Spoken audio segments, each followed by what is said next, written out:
Hello and welcome back to the Dropback NFL show here on Brick Ballin. We've got a great show for you here today. We've got big names on the move, a London game, lots of other previews, and a little bit of fantasy football predictions at the end. I'm Sam Lewis and joined as ever by Matt Burns-Peak. How you doing, mate? I'm good, man. How's it going? Yeah, going all good on this end. Let's kick it right off. Shockingly, the other day, Stefan Gilmore even, who don't know who Stefan Gilmore is. Stefan Gilmore, 2019 Defensive Player of the Year, and Jalen Smith were both released from the Patriots and Cowboys, respectively. They have since found home on the Panthers and the Packers rosters. Let's kick it off with Gilmore. Were you surprised by this one? Super surprised, man. I mean, there's been some rumblings about, a bit of discontent and a bit of a fractured relationship between Gilmore and the Patriots front office. I think it stems from, contract-wise, there's a disparity between what he felt he should be being paid and what the Patriots wanted to pay him. Ultimately, that is a hell of a player that the Panthers have got for pennies on the dollar. They made the smart move to jump in and get the trade for him after it was released after it was announced that they were planning to release him. So, I mean, from the Patriots point of view, I guess you get some value from him if you've made that decision to get rid of him. But yeah, super shocking. And I mean, great move by the Panthers on a day where the Bears sent a 6th-round pick to Miami for Jakeem Grant. The Panthers sent a 6th-round pick to the Patriots for Stefan Gilmore. And there's a bit of a sizable jump between what a 6th-round pick can get you, apparently. Yeah, especially when a couple of years ago you got a 2nd-round pick for 30-year-old Mohamed Sanu going to the Patriots. It's crazy some of these draft values. But I mean, it's a big statement from the Panthers who, massive, a week after going for CJ Henderson, 1st-round pick last year, they've gone and got Stefan Gilmore, both I think to help counter the loss of JC Horn. But this is really a statement move from the Panthers being like, yeah, we think we can win now with this roster. Oh, massively. And I mean, if you look at that secondary now, you already had Jeremy Chin there, who had a really impressive year last season.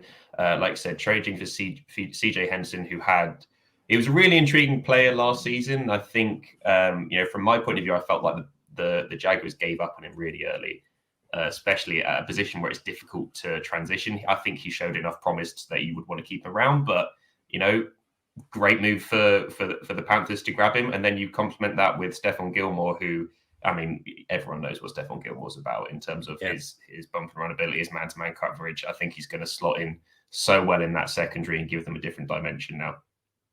Absolutely. I mean, there is the issue that he's coming off that quad injury, so I don't think he can play until week 7. But either way, I mean, other than this game against the Dallas Cowboys, which the Panthers did some weird stuff by staying in nickel against 2 tight end sets, the Panthers' defense has been really good. So adding a player of Gilmore's caliber, I mean, it's impressive stuff for them.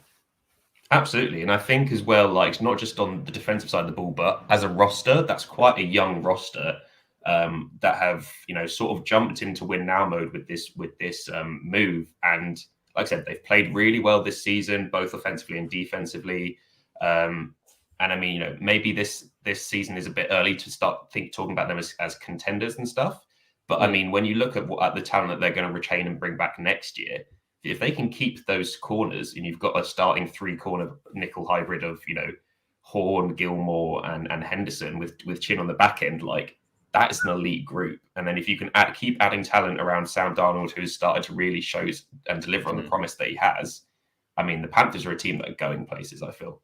Yeah, and you've got to imagine that they've agreed some sort of terms with Gilmore for an extension in principle, given the fact that they only had to give up 6th round for him. And you imagine that teams like the 49ers or the Bucks or the Packers were all linked with him. So you should have him tied down for a couple of years now. Let's move on to the other player release. A little bit less of a star right now. I mean, coming out off that torn ACL, he actually played well in the first couple of years for the Dallas Cowboys, but it's become a little bit of a joke recently, and that's Jalen Smith, linebacker. Yeah, this is if you go from the spectrum of how surprising the Stefan Gilmore being release/traded news was, I think it was less so seeing Jalen Smith go, just because he has really mightily struggled with a lot of mental errors and inconsistent play over the last couple of seasons. I think you're right. He has started to, we've seen he's been a bit memeified the last sort of season or so, which, rightly or wrongly, a bit harsh for any player to go through. I mean, I think it's a good move. I think the Packers needed some help in that department, and it gives Jalen Smith a complete fresh start, and a chance to sort of start over again and prove what he's all about. Because as you said, before the injury, we were talking about Jalen Smith being a fantastic prospect and being someone with loads of upside. So again, it's sort of a win-win for the Packers. Yeah, and it looked like he'd actually turned it around like that first year in Dallas where he was healthy, and then sort of like, I don't know what's going on. I don't know if he's trying too hard. He's lost a bit of mobility, but he's definitely not the same player that we thought he would be. But then again, the Green Bay Packers are absolutely shot at linebacker, useless at run defense for the last few years. So it's a low risk, high upside move for a guy that was a premium player a few years ago. Yeah, exactly. And I mean, like, it's one of those where it's, from a Packers point of view, it's a no-brainer. Like, if you get him in and it doesn't work out, then you haven't traded the farm or anything to get him, or you haven't committed loads of money, like in terms of contract revenue to get him. It's basically like it's one of those NFL free trials that you basically get with players that are, one man's trash, and you can turn something brilliant into. It would be interesting to see from the Cowboys' perspective.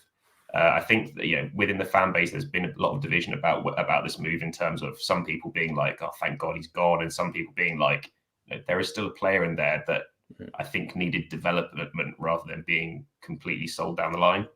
Yeah, I mean, to be honest, it's because I think the depth they've got, we spoke about in the offseason, you've got Van Der Esch. I know they declined their fifth-year option, but there's also Micah Parsons, rookie this year, and they signed Keanu Neal to play that position as well. So it's like, if he's buried on the depth chart, is there much use in keeping around? The interesting thing is that they're paying him about $7 million to not be on the team.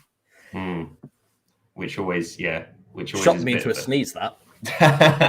Yeah, which always, that's a tough one to take, I feel like, especially in a team that's already, there's some cap. They're going to run into cap issues sooner or later with the stars that they have paid and need to pay. I mean, I think if you look at the players that they do have in that positions, I think it's indicative of what they're asking their linebackers to do. I mean, all three of those guys, Micah Parsons coming out of the draft, his main thing was how much of a hybrid threat he was. Leighton Van Der Esch, again, you can sort of is quite mobile and versatile in that respect. And then you've got obviously Keanu Neal, who spent a lot of his time at safety, so he's moving into that position with the skill set of someone who's played safety before. So I think they just decided that Jalen Smith wasn't the guy. He wasn't versatile enough to be able to play in the pass and the run game, and mobile enough to do what they are now expecting of their linebackers.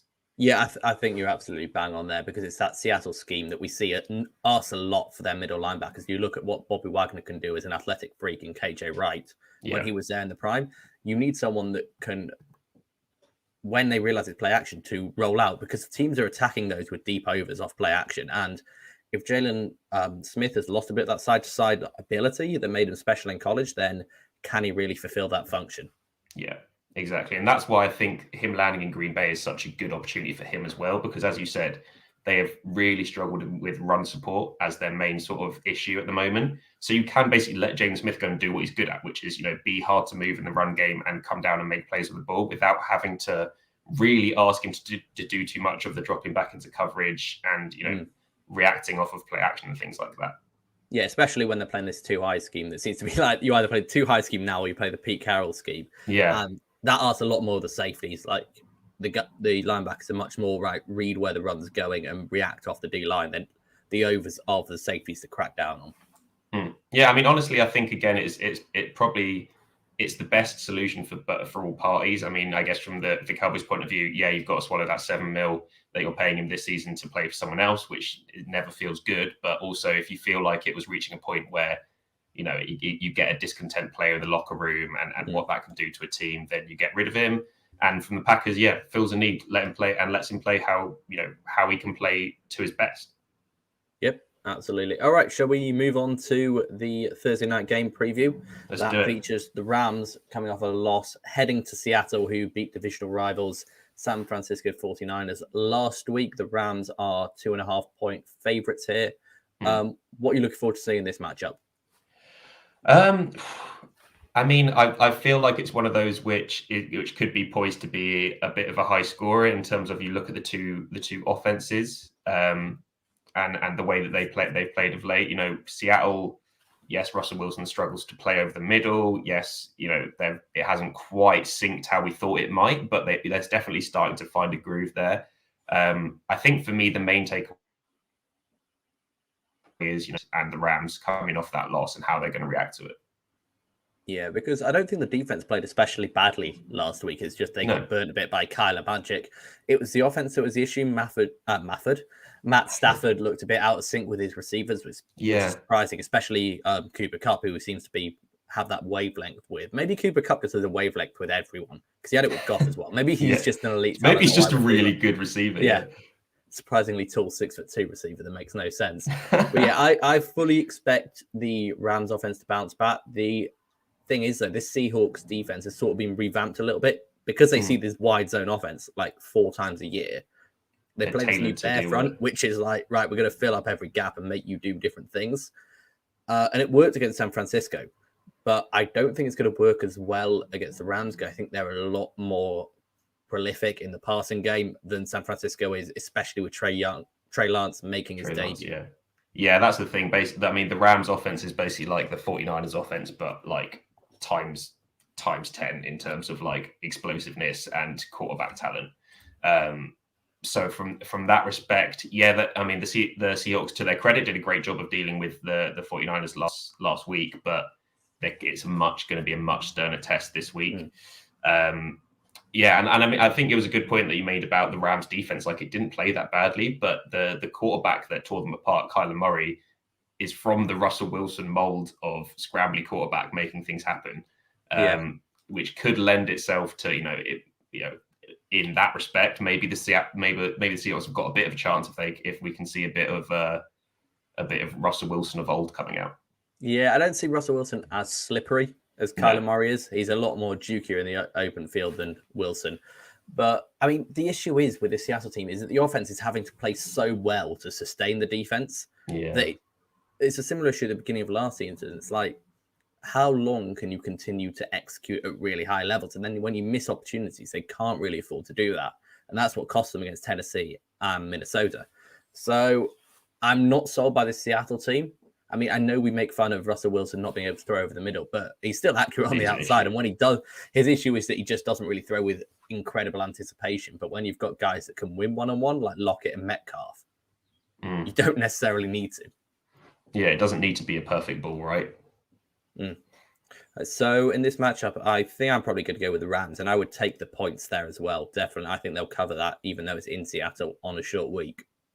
Yeah, I think I'm going to agree with you on that one, Slew. I just can't see past this Rams making a bit of a statement after their loss against Cards and winning this one fairly comfortably.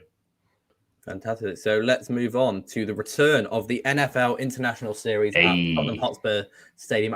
Is this stadium called the Tottenham Hotspur Stadium just known as the new White Hart Lane? I think it's like the Tottenham Hotspur Stadium, isn't it? I think that's what Levy's gone with. Either way, I mean, what an exciting matchup to give to the British fans after 2 years. It's the New York Jets against the Atlanta Falcons. And you just got to think, it's like, you know what? Fuck the British. Let's just give them this because they'll take anything. Yeah, they're so NFL starved. We can throw anything at them. Not the most glamorous game on paper for sure. 2 teams that have mightily struggled this year, but I mean, sometimes you get great games when you get 2 teams that have struggled against each other because neither of them have got anything to lose. They both got big flaws that the others can exploit. So it could be quite an open affair. Absolutely. I am looking forward to seeing Quinnen Williams just absolutely destroy Jalen Mayfield, who has looked terrible so far this season. Quinnen Williams obviously looks good. Matt Ryan's been under pressure all year, and that's not to excuse how he's been playing, but it does make it difficult. I actually probably favor the Jets in this one. We saw against the Titans that if you're up against a bad defense with no pass rush, Zach Wilson can make some special throws. And if there's one thing we know about Atlanta Falcons defenses, it's that they don't have pass rushes or can't cover on the back end. So, I mean, this is probably one of the worst units in the NFL. Like, apart from Grady Jarrett, I'm not sure they've got like locked on starters at any of the other 10 positions.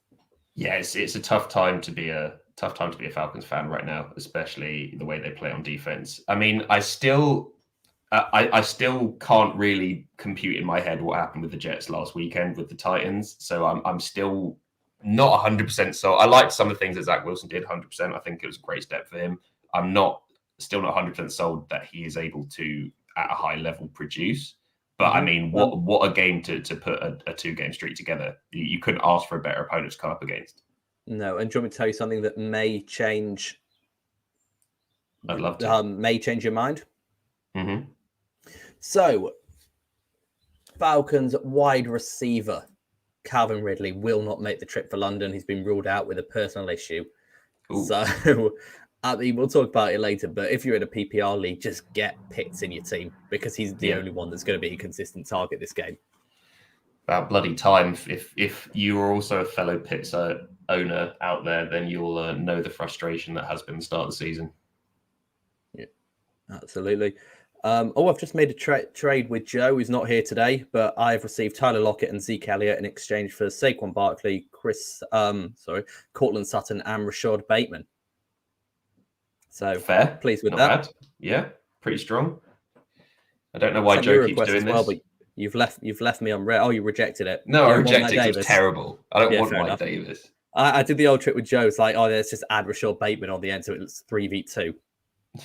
You've played the numbers game on him. Always play the number game on the trades. Yeah. So with the news of Calvin Ridley being out, does that change you, or are you going to go with Jets? You know what? Maybe that does. Maybe, because he is out and out the Falcons' number one guy at the moment. Like I said, they've really struggled to get Kyle Pitts going in any capacity. Other than that, is Cordell Patterson, who we, completely like an oracle predicted his big game last week before it happened. He is going to come up against a much sterner front this week, though. The Jets actually do have good players on the defensive front seven, so it might be a bit of a sterner test. Yeah, fuck it. I'm going to have to shade Jets, I think. I think that will do it for me. Ooh, exciting stuff there. I mean, when was the last time that everyone on a podcast predicted the Jets to win a game? Has that ever happened? In our history, I'm probably not. No, I mean probably maybe when they've had a bye. We predict them to win on a bye. Everyone wins on a bye. You get to rest your players. Not if they get injured doing something stupid. Well, the Giants managed to lose on a bye week during the playoffs with the boat trip, but they're still paying for that. They are. They've cursed themselves. It's ridiculous. They haven't had a winning record since that moment. It's so weird. What a strange moment to just completely derail the franchise. It's quite dope. It got made a big thing of at the time, but are they actually cursed? Did the boat wizards curse the pirate Giants? The boat wizards. I mean, we can't rule it out. You got to be wizards. Like, it's not worth the risk sometimes. Exactly. Exactly. So let's move on to another NFC West matchup. San Francisco 49ers against the Arizona Cardinals. Arizona Cardinals heavy favorites in this one after a big win at home against LA. The question is, what if you're Kyle Shanahan, which I know you basically are already, what do you do about the quarterback situation? I stick in Trey Lance because I feel like you know what you've got with Jimmy Garoppolo. I think the offense under Jimmy Garoppolo has a very distinct ceiling. I think potentially the offense under Trey Lance doesn't. And yes, he looked a bit erratic at times last week. I know you commented on the podcast, Lou, saying he doesn't look ready.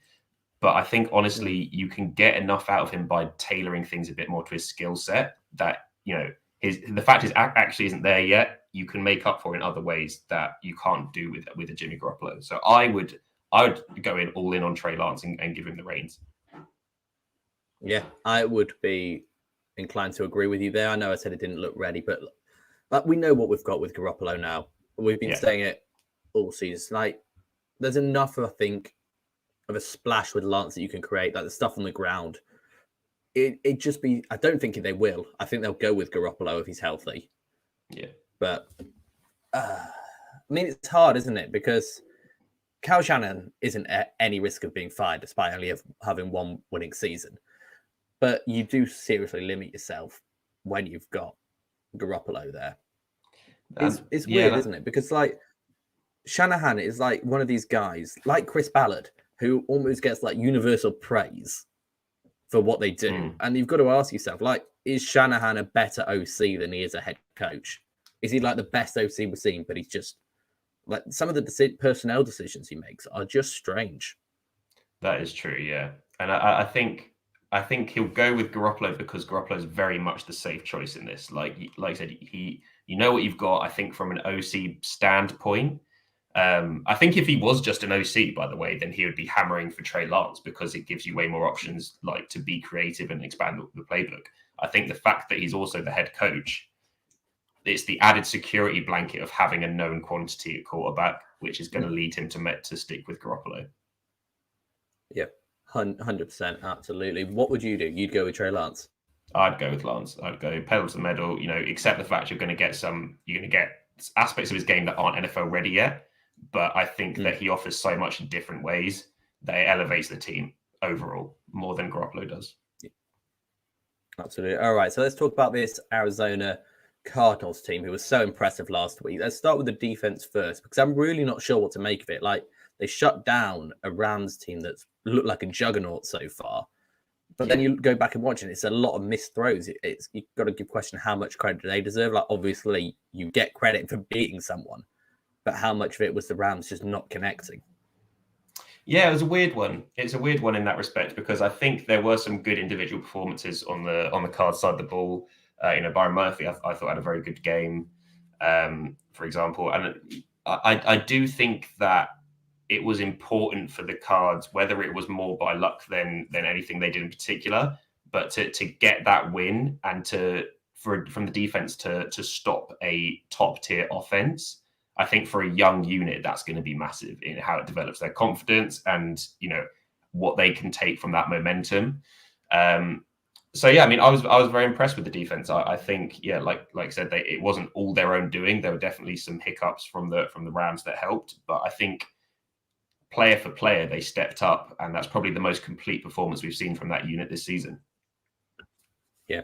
Okay, and the offensive side of the ball, it's like the same things every week. It's like you could be as boring as you want as a play caller, but as long as you've got Kyler Murray there playing like he is, like you're going to put up points, and it's pretty ridiculous how he's playing. Like, I don't want to spend too much time on this because we did speak about it on the podcast on Monday.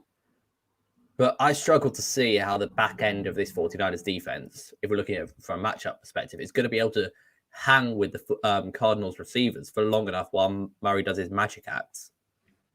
Yeah, and I mean, and that's the thing as well, because like from the perspective of playing DB, you can have fantastic coverage on someone, but they will get open. There's no if buts or maybes. They will eventually be able to get open on you. You might be able to stop that. You might be able to delay that for almost 10 seconds, but they have the advantage in that situation. And the way that Kyler Murray is able to extend the plays just to ridiculous lengths and be able to make every throw in the book from off platform, from situations where you think it's a certified sack or any other QB would throw it away. You can't do anything as a DB. Like it's the most frustrating situation for those defenders. But like you said, you must be loving being a Cards receiver right now. You don't even need to run a particularly good route. You'll eventually get the ball. Yeah, it's like Tyler Lockett and Russell Wilson. No, what was it? Doug Baldwin and Russell Wilson back in the day. I mean, as someone that played a bit of DB, is there an internal clock that's going in your head like, right, I only need to hold this route for 4 seconds because we're sending X number of people? Absolutely, yeah. Especially when you're playing DB and you're playing in a scheme that likes to bring pressure and likes to, a defense that's built off of a pass rush and what they do on the front seven side of things. As a DB, you're thinking very much like, I can win this play by being disciplined on my coverage and not biting on anything for the first 4 or 5 seconds. If I can do that, then we will probably win the play as a unit. And with Kyler, you just can't do that. Like you can be super disciplined and you can not bite on those double moves. You can play really good fundamental coverage, not make any risky moves or try and gamble on things. But eventually they will just you can't hold that forever, and eventually you have to stick or twist on the route. And Kyler just gives his receivers so much time to be able to pull a move on a defender or to extend a play that it's unfair, to be honest. especially when he rolls out to the outside and you've got the flat and you don't know, right, do I go to Kyler? Do I mark the guy that's sneaking out to the flat here? It's like, what are you taught to do in that situation? Go for the quarterback. When he's outside the pocket, 9 times out of 10, I mean, obviously it depends on, the sort of scheme people run. But I'd say in most situations as a DB, you've got to maintain the perimeter and try and keep everything in front, keep the quarterback that side of the line of scrimmage. So your instinct is to hammer down it. But we've just seen so many times Kyler almost, it's like he knows that, and he's like, okay, I literally can just make as if I'm running for the first down, stop on a dime, and then just hammer it downfield or off platform. I mean, how many times has he done that ridiculous throw where he's not even neither his feet are on the ground, and he's just like lobbing it like it's ridiculous. And like, it must be a nightmare to play it as an outside corner against him. Well, yeah, I mean, this scheme now, or this offense rather, is basically you can't play man against this offense. No. Because AJ Green can match up 1-on-1 and use his big body to like box guys out, especially because it's going to be the second or third corner that he's up against. DeAndre Hopkins can beat most people in the league 1-on-1, like over a significant stats of the game. And you just can't turn your back on Kyler Murray. So what you're doing there is you're forcing them to play zone. And you've already got this advantage because you know what's like ideas of defense they're going to come out in. Yeah, exactly. And I mean, as well as that, like, even if you try to play man against Kyler, like, you can't have a QB spy on him. He will outrun anyone that you put as a QB spy on him, and then he'll just gash you with 10-yard runs the entire game. So it's like, it's a lose-lose.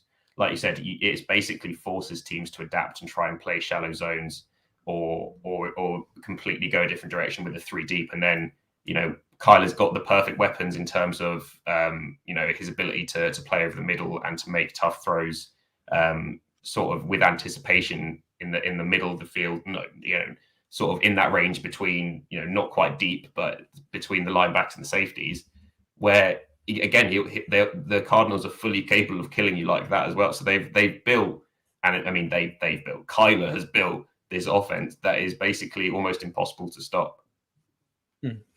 Yeah. I mean, especially when you factor in, like, once you know they're in our zone all the time, like, you're going to just RPO them to death because you can't have your run fit and that underneath zone. So, I mean, they've got the players now to really be like dominant on offense, and they have been so far this season. In terms of this matchup, I imagine we're both going the Cardinals. It is a big spread for a divisional game, though. What are you thinking in terms of that? I don't know.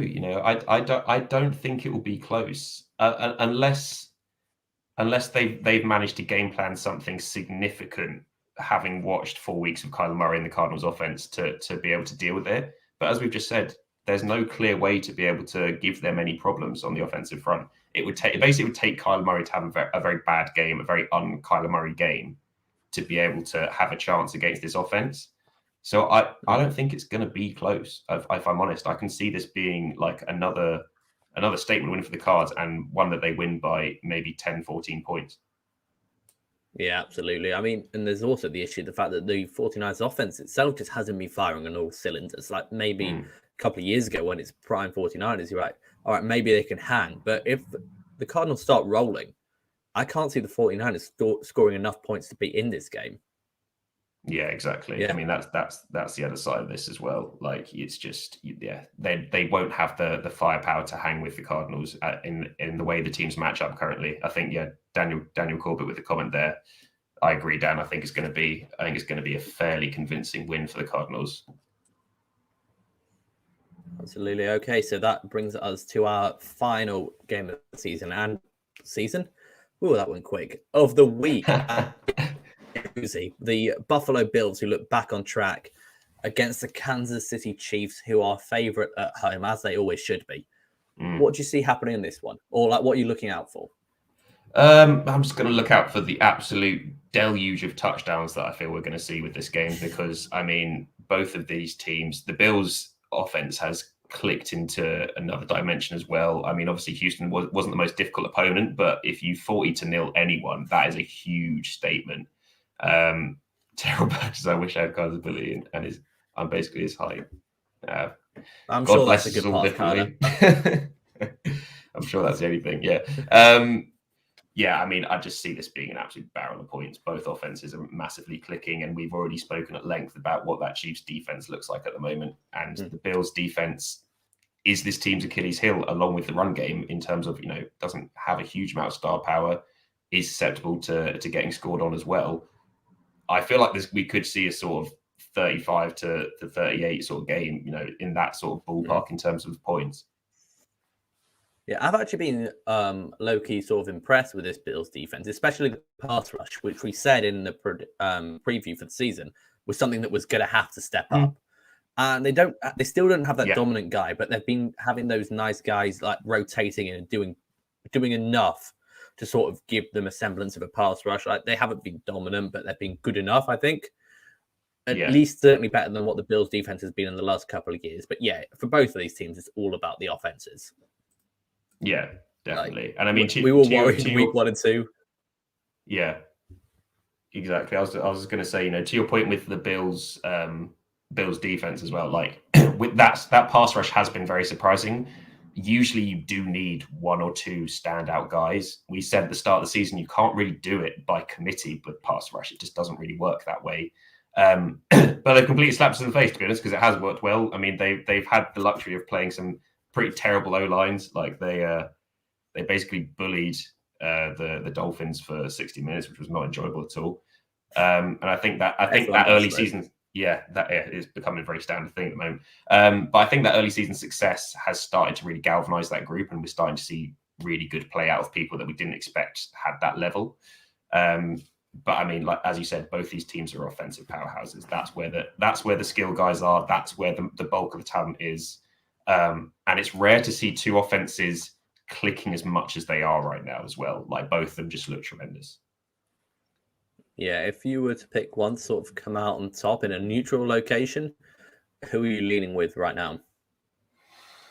I think at this moment in time, I might shade Bills, to be honest, just because I think we've seen a few times this season Kansas City on the offensive side of the ball making mistakes that are very un-KC-like. I mean, you had the fumble in the Baltimore game, you had the interceptions in the Chargers game. Like, we've seen them make mistakes in big moments, basically.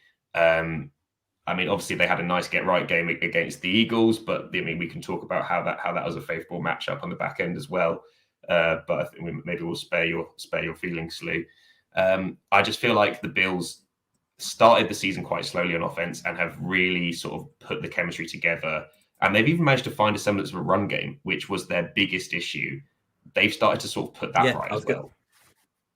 I was going to say the same thing. Like, and especially against this Chiefs defense that has looked susceptible, I mean, to everything, but especially against the run. You think maybe that could be the thing that finally takes the Bills over the edge in terms of this rivalry that has been pretty one-sided. Like in the AFC Championship game last year, the Bills were never. But yeah, I can see the Bills. I don't think they will, but I wouldn't be surprised if the Bills went into KC and grabbed a win. My money would still be on KC, but I just wouldn't be shocked. But just because I can never bet against KC at home. Yeah, it's a tough ask, to be fair. Like, obviously, and it's interesting as well. Like, they've had some bad results. They're kind of in need of a get right march and to sort of string some results together. Now they've found themselves in a position, Casey, that I don't think they ever thought they'd be in at this point in the season. So they've really got to, the pressure's on in that respect. I am still gonna.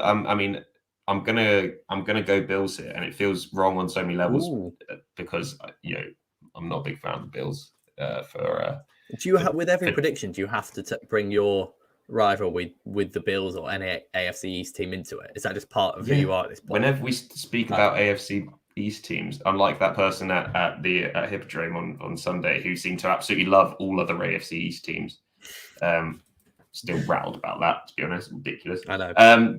But whatever. But yeah, I actually quite fancy the Bills in this one. I think they're on such a roll at the moment, and that offense looks so good and balanced for the first time in ages.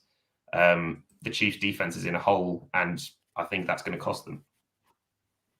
Yep, absolutely. I mean, it'll be exciting to see if you can bother staying up to 120. I mean, the primetime games have been great this year, except Thursday night, obviously. But so probably have to stay up for that one. Yeah, it's been terrible for my sleep patterns. Yeah. All right. So let's move on to fantasy football. And we do have a couple of questions in the chat here. The first one is Dalton Schultz, obviously, of the Dallas Cowboys against the New York Giants, and Dawson Knox, who has been a bit of a red zone threat so far against the Chiefs. We said struggling defense. Who would you pick in this one? Well, this is a great question actually, because I had my main guy coming into our sneaky fantasy segment this week was going to be Dawson Knox, coming off 2 touchdown performances at the weekend. The yards, 37 yards isn't much to write home about, but like I said, he has established himself as a really integral part of that offense as a red zone threat. And as we just said, this is a fantastic matchup against the Kansas City defense that's really struggled. So yeah, Dawson Knox for the Bills, I would lean towards him rather than Dalton Schultz, who's also, been fantastic, but I just think this matchup is too good to pass up. Yeah, I think if you're playing in a tight end premium or a PPR league, I would probably go towards Schultz. He looks like he's getting a lot of targets right now, and he's definitely the favored tight end over the last 2 weeks, and Blake Jarwin is for Dak Prescott. Dawson Knox, I think you touched on, is basically a lot more touchdown dependent. True. So, he's locked in with Josh Allen in the red zone, but if he doesn't get those red zone targets, I'm not sure. I think he's the highest ceiling. Dalton Schultz is the higher floor, and I'm very much a floor fantasy player, so I would probably go with Dalton Schultz this week, which is boring, but it works, mate. It does work, but go Knox, guys, go Knox. You won't regret it.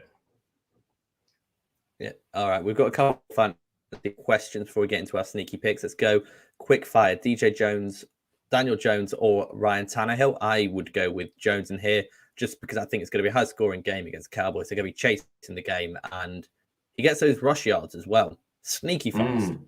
He is sneaky fast. We were talking about this the other week, Lou, about how Daniel Jones is like Daniel Jones and Sam Darnold, like those sort of quarterbacks who are sneaky athletic and you don't realize until they've run past you. I'd say Daniel Jones is much more athletic than Sam Darnold. Hey, I'd love to see that. Straight line speed. Yeah, maybe. It'd be quite a fun race, actually. Would it be a fun race that I'd rather see like actual sprinters race? But whatever. At some point, we're going to have to see teams actually put a contain on Daniel Jones rather than just letting him go and read options. So that'll be interesting to see if something happens there. That's true. But yeah, I'm going to go with you on this one. I'm going to lead Dan Jones on this one. I think he's actually looked pretty decent of late. I think that Giants offense has looked all right, to be honest. And it's got weapons, and Tennessee are just they're in a bad place right now. I think you've got to have a long, hard look at yourself in the mirror if you lose to the Jets. Yep. And we don't know what's happening with the receivers as well. Obviously, AJ Brown and Jones were out last week, so big worries. All right, so we got a trade question. Trade Calvin Ridley for Keenan Allen and what's he got? Jonathan Taylor. Yes, absolutely. I would trade Ridley for Keenan Allen straight up right now. If you can get Jonathan Taylor in that deal as well, run with that. Go and make that trade right away, because you are robbing someone blind there. Bite his hand off. Yeah, you're not sticking with Calvin Ridley. No, I'm not sticking with Calvin Ridley. Yeah, full PPR. That's in full PPR, which Keenan Allen is an absolute monster in it anyway. I think Jonathan Taylor isn't quite as valuable in PPR because you got Naheem Hines there. All his targets. Takes a lot of receptions, but still, even straight up, Ridley for Allen, I would take. Yeah, I think that's a good deal. I'd do it. Especially when we don't know what the full extent of this personal issues are. I don't know how, if you're being offered that, just go with it. All right, so out of some of the other guys, Dawson Knox, your boy's already been mentioned. What are your other sneaky fantasy football tips for this weekend? Yeah, it's not really that sneaky, to be honest, but I just love the matchup with any Rams player, to be honest, against the Seahawks this week. Robert Woods stands out to me as one that you've just got to take. Like the way the Seahawks defense is matched up, like maybe they'll be able to take away one threat in Cooper Kupp, who they've got to prioritize with the way he started the season. There's no way they can also take away Robert Woods. It's just not possible with the unit that they have. So I would definitely fade. I'd stick Robert Woods in there for sure in that matchup. I'll do another quick one as well. You don't want to rotate. You want to hog all the spotlight. I just wanted to get this one out quickly so it hurts less. I'm going to go Fournette against Miami. Miami have been absolutely horrendous against the run. I also absolutely hate all this talk that Miami players have been putting out this week about like, oh, we know how to stop Brady. Like, we know what we need to do. Just shut up. Just stop talking, please. We've been absolutely awful this season. You've got no right to make those sort of statements. Don't piss the man off. And I mean, in relation to Fournette as well, it looked fantastic last week, and he's starting to become a much bigger part of that offense now. Yeah, absolutely. All right, I've got a couple of guys here. Running back, both backups, both should see a lot of volume. Damien Williams for the Bears, I think, is probably going to get a lot of volume. They're going to want to take the ball out of Justin Fields' hands early on, not have him do too much, which may be a mistake, as we've seen sometimes with rookie quarterbacks on early downs, but this coaching staff for the Bears seems like one that's going to be let's run it on first and second down. Yeah, definitely. And the second guy is Chuba Hubbard for the Carolina Panthers, who should be up big against Philadelphia Eagles. And the Eagles are a team that's going to let you run on them because they're more concerned about being beaten over the top, which they can't really stop either. But last week, they got beaten on the ground as another one we picked quite heavily by Clyde Edwards-Helaire. So, Chuba Hubbard and Damian Williams should be there. I'm not actually sure if either of them would be available in your league, but if you can, go and get him. I mean, if we want to take risks, let's go Kenny Golladay or Emmanuel Sanders. Sanders is going to be a shootout. Kenny Golladay seems to finally be getting some sort of chemistry with Daniel Jones going, so that would be an interesting one. And I think you could probably, like, depending on the size of your league, probably be able to find them pretty easily, or at least make a trade for one of those. Yeah, I also think another dude that I think we've now seen enough of to be able to make a decision on is James Conner. I think he probably would have likely been undrafted, to be honest, in quite a lot of 8-man leagues and stuff at the start of the season, and started off putridly in the first 2 weeks. But he's managed to put together a couple of back-to-back really nice games, and I think the Cardinals have started to work out how best to fit him in the game plan, as we saw last week. And again, matchup-wise, he's got a good matchup this week. And who's he against again? Yeah, San Francisco. So, again, a team that you can run on, I think. So, yeah, another surefire start on James Conner. Absolutely. We've got a couple of more fantasy-based comments here. Terrell, I think Pitts and Patterson would be good fantasy pickup this week. Is Ridley and Gage out? Absolutely. We spoke about them getting volume. I don't know if you'll be able to get Pitts, but there may be someone that hasn't seen that Ridley's out yet that you can swing a trade for him, because you're right, all the balls are going to go through both of those. They have to, yeah. Those are the two playmakers on that team. Yeah, I didn't realize that Russell Gage was also out this week, and that is a big blow for Atlanta. Boom, yeah.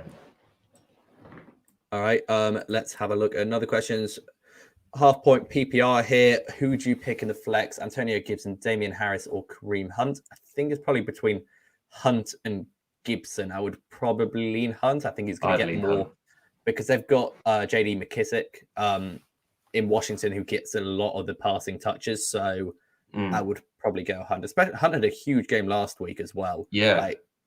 He seems to be overtaking Chubb, it seemed, for snap counts. Well, that's the other point I was going to make. If you look at how Hunt was used last week in the quick game and at the end of that drive at the end of the second quarter when they had to go quickly, they almost cut Chubb out of the game plan completely. It went exclusively through Hunt. So I think that's a big indication of what they see Hunt bringing to this offense. I would go Hunt out of those three for sure.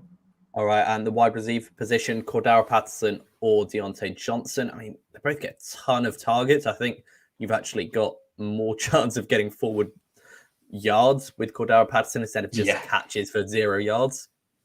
I would go Patterson as well. I mean, matchup-wise, we spoke about with the other players that are out for the Falcons. It's a great matchup. And also, he's just played really well at the start of the season. He's one of those players that should be getting talked about more for the way he started this year. I would definitely say Patterson. He's a threat in the run game and the pass game with the way he's playing at the moment. So definitely go there. Yeah, he's out rushing Mike Davis on the ground as well. I don't think it's long until he's got full control of that backfield until inevitably the wheels seem to fall off there. Yeah. All right. I think that probably does bring us to the end of the show today. I mean, thank you so much for all the interaction. It's been so much more fun when we're getting live questions. So, I mean, always when we're doing these live questions, or even like stick it on our social media beforehand, and we'll make sure to answer them. That's at the Drop Back on Facebook, Twitter, and Instagram. I mean, we're pretty active on there, especially Instagram is probably our go-to. Make sure to check out our website, thedropback.com. We've got articles, game picks, all that sort of stuff on there. Thank you for Britballing for giving us this platform. It's great fun now the season's going again. Yes. I've been Sam. I've been Matt. And until